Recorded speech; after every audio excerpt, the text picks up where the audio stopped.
le retour. Salut tout le monde, je m'appelle Bradley et bienvenue dans cette nouvelle vidéo. Mes wellers, mes welleuses, comment allez-vous? En tout cas moi, tout va pour le mieux. Ça faisait super longtemps qu'on s'était pas vu et je suis super content d'être de retour pour vous faire plein de nouvelles vidéos. Je fais mon comeback quelque part, on peut le dire. J'ai un nouveau décor et je suis debout, donc dans les commentaires n'hésitez pas à me dire si vous aimez le nouveau décor et si vous préférez que je sois debout ou assis pour les vidéos. Et je vais pas vous mentir, ça fait un peu bizarre de retourner des vidéos après un mois, mais ça fait trop plaisir.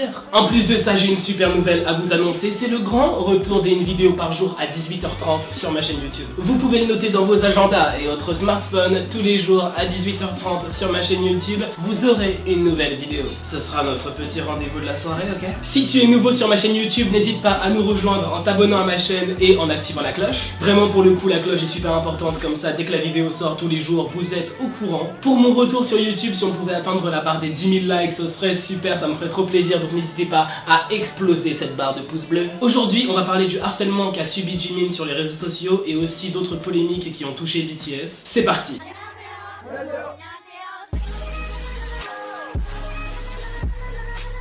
BTS a donné une interview au magazine Paper et ils ont notamment répondu à la question: si vous deviez prendre le talent d'un membre de BTS, quel talent de quel membre prendriez-vous? RM a répondu qu'il aimerait bien savoir danser aussi bien que J-Hope pendant une journée. Jin a répondu qu'il aimerait avoir la capacité de vie à mémoriser rapidement les chorégraphies. On a tous essayé au moins une fois dans notre vie d'apprendre une chorégraphie de K-pop, sauf que ça prend 1000 ans parce qu'on n'a aucune expérience. V, il est trop rapide, on veut tous son talent à savoir danser et à apprendre rapidement les chorégraphies. En vrai, je pense l'idéal c'est apprendre rapidement les chorégraphies comme V et danser aussi bien que J-Hope. Là t'es au top. Suga a dit qu'elle aimerait emprunter les compétences linguistiques de RM. En gros, Suga a vu que RM parlait super bien anglais et je pense que Suga a envie d'avoir le niveau d'anglais de RM. En même temps, il est pas le seul. Moi aussi j'aimerais bien avoir son niveau d'anglais parce qu'on sait tous que mon anglais, il est pas fou. Quoique, en vrai, je commence à m'améliorer. Parce que j'ai fait des blagues pendant longtemps comme quoi mon anglais était moyen. Je commence vraiment à m'améliorer. Je regarde beaucoup de youtubeurs américains pour avoir un meilleur anglais.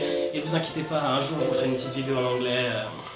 Non, j'abuse en fait. J-Hope, lui, a dit qu'il aimerait être un aussi bon producteur que Suga, à savoir faire des instrumentales comme Suga et tout ça. On sait que Suga est un super bon producteur, qu'il a fait des instrumentales pour beaucoup d'artistes, et ouais, c'est sûr que c'est un super talent. Jimin a dit qu'il aimerait avoir le merveilleux visage souriant de J-Hope. V et Jungkook ont dit qu'ils aimeraient pouvoir emprunter le cerveau de RM et faire tout un tas de chansons.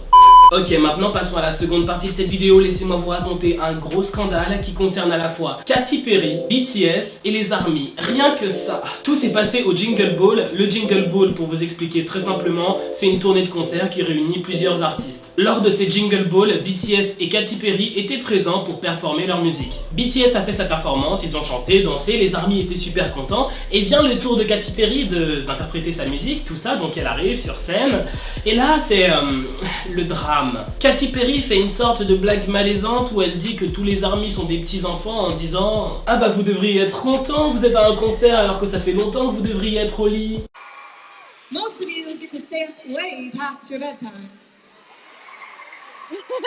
Les ARMY ont plutôt mal pris cette blague. Pour vous dire, dès que Katy Perry a fini sa blague nulle, les ARMY ont commencé à quitter le bâtiment. Voilà, plein d'ARMY, t'as plein d'ARMY qui commencent à quitter le concert. Et pour le peu d'ARMY qui est resté, ils n'ont absolument pas soutenu la performance de Katy Perry. Ils ont éteint leur ARMY bombe et devant la performance de Katy Perry, ils sont vraiment restés comme des statues, tu vois. Sur Twitter, ça s'est pas mal enflammé après cette histoire parce que les ARMY ont vraiment expliqué que c'est totalement faux. Les ARMY ne sont pas que des enfants. Il y a des enfants fans de BTS, il y a des adultes fans de BTS. En fait, c'est de la musique, donc il n'y a pas d'âge pour apprécier la musique. Tu peux avoir 70 ans et écouter BTS, tu peux avoir 8 ans et écouter BTS. D'ailleurs, une ARMY l'a prouvé en montrant sur Twitter un couple d'un certain âge qui était là et qui soutenait BTS. Comme quoi, il n'y a pas d'âge pour écouter BTS, il n'y a pas d'âge pour écouter de la K-pop.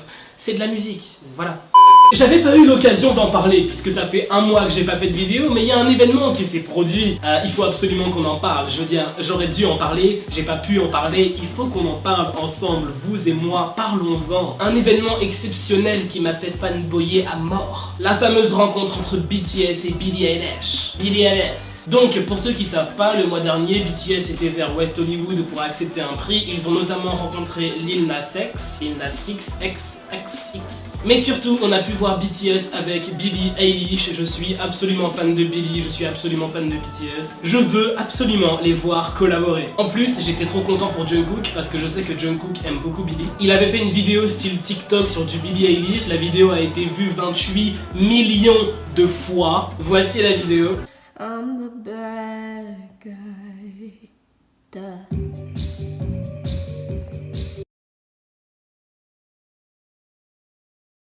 I'm the bad guy.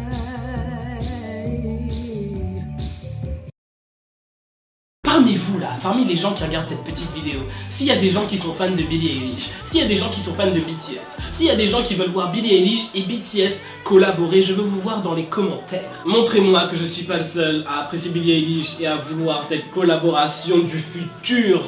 Maintenant, je vais vous parler d'un petit scandale qui a eu lieu lors des Asian Music Awards. C'est un scandale qui concerne une journaliste, BTS et GOT7. Sur le tapis rouge, une journaliste a posé une question plutôt inappropriée à GOT7. Cette journaliste a simplement demandé à GOT7 si leur objectif était de battre BTS. Ce à quoi GOT7 était plutôt gêné, donc ils ont simplement répondu non, non, non, pas du tout, c'est pas notre but, on est amis avec BTS et voilà, il n'y a pas de compétition dans la K-pop, on est tous potes. GOT7 est un super groupe, super talentueux et je trouve ça super triste que la journaliste ne se soit pas uniquement concentrée sur eux au lieu de leur poser une question qui parle de BTS. In history, in the universe. Let's So you get guys, it. so you guys want to beat BTS? No, no, no, no, no. There's no competition. It's all love and support in K-pop. Il faut aussi savoir que la vidéo que je viens de vous mettre, il y a un morceau de cette vidéo qui avait été supprimé par la production parce qu'au début la journaliste, elle s'est trompée de nom. Elle a appelé GOT7 par un mauvais nom, donc ils ont supprimé cette partie-là. Donc voilà, on comprend que la journaliste connaissait pas trop son sujet. En tout cas, si les fans de GOT7 regardent cette vidéo, n'hésitez pas à vous manifester dans les commentaires. Moi je sais que quand j'ai commencé à écouter de la K-pop, GOT7 a fait partie des premiers groupes. C'était pas le premier, mais il a fait partie des premiers groupes de K-pop que j'ai écouté. Parlons maintenant du harcèlement qu'a subi Jimin. Tout a commencé le jour de l'anniversaire de Jimin, qui a été un jour super festif sur les réseaux, où beaucoup d'amour a été envoyé à Jimin, etc.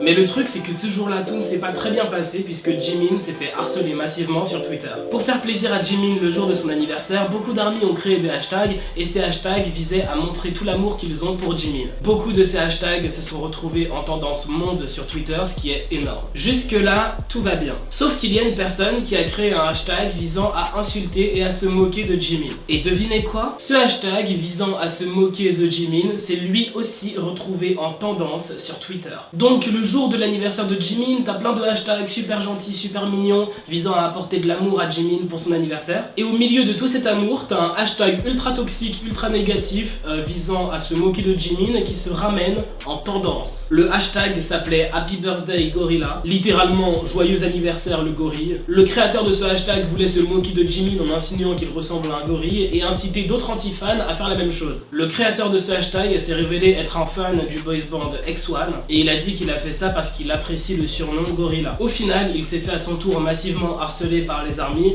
et du coup il a écrit un très long message sur Twitter pour s'excuser. Et il a ensuite fermé son compte. Je vous lis vite fait un passage de ses excuses. Bonjour, je suis la personne qui a lancé le hashtag Happy Birthday Gorilla le jour de l'anniversaire de Jimin. Ce hashtag est devenu une tendance sur Twitter. Au début, je plaisantais seulement avec mes amis sur Twitter et je ne savais pas que cela apparaîtrait réellement sur la page des tendances. Je suis vraiment désolé. Je m'excuse sincèrement d'avoir publié un hashtag moqueur le jour de l'anniversaire de Jimin, ce qui a sûrement fait du mal aux armies et à Jimin. Je mérite les critiques que je reçois, j'aurais dû me mettre à la place de l'autre. Je n'ai pas pris le temps de réfléchir à ça. C'est de ma faute si quelque chose comme ça s'est produit le jour de l'anniversaire de Jimin et je suis vraiment désolé pour cela. Il a au moins le mérite de s'être excusé sincèrement et je pense qu'on peut le retenir. Puisque avec l'histoire suivante, les choses sont très différentes. Elles sont bien pires. Puisque moins d'un mois plus tard, Jimin s'est à nouveau fait harceler massivement sur Twitter, mais la situation est encore plus grave puisque le harceleur ne ressentait aucune culpabilité, il ne s'est jamais excusé, au contraire il trouvait ses actes tout à fait normaux.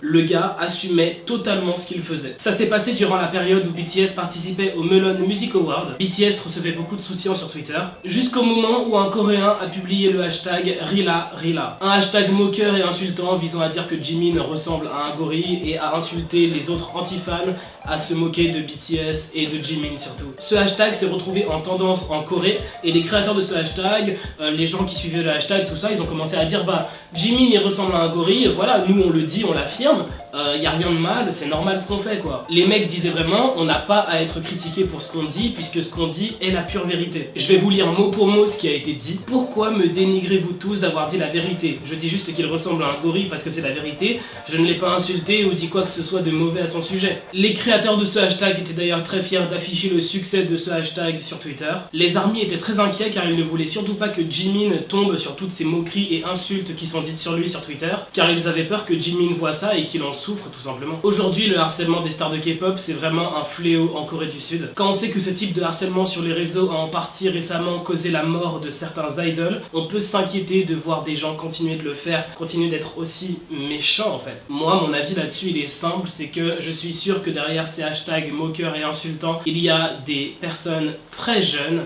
qui s'ennuient. Ils s'ennuyaient un peu dans leur vie et ils avaient envie de se sentir un peu outsider, tu vois, en insultant une star que tout le monde, enfin pas tout le monde, mais qui est quand même très apprécié. Aujourd'hui, dites-vous bien que choisir d'insulter, de vous moquer d'une personne sur les réseaux, c'est choisir de lui faire du mal. C'est un choix que vous faites à chaque fois que vous insultez une personne sur les réseaux. Quand je vois toutes les victimes de harcèlement sur les réseaux sociaux, que ce soit des stars ou même pas du tout des stars, le lycéen lambda qui va se faire insulter quand il va rentrer chez lui par les gens de sa classe sur Twitter, et bah ça me dégoûte. Et j'aimerais juste que ça change, j'aimerais juste que les mentalités évoluent.